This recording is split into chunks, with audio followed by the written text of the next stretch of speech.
Hi friends, আজকে আমরা এক নতুন পুজো মণ্ডপে চলে এসেছি। তো এটা হচ্ছে ত্রিধারা।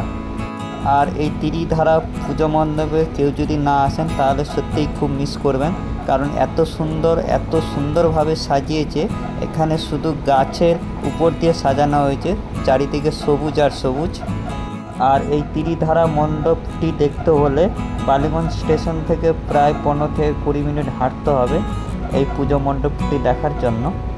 আর এই গাছগুলিকে লাইট দিয়ে এত সুন্দর করে সাজানো হয়েছে যে দেখতেই খুব অপরূপ লাগছে।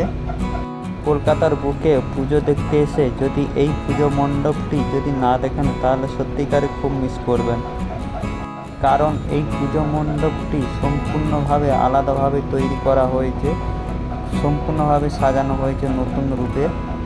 আর এখানে মা দুর্গাকে দেখতে পাচ্ছেন কত সুন্দর করে এখানে প্রতিমা তৈরি করা হয়েছে।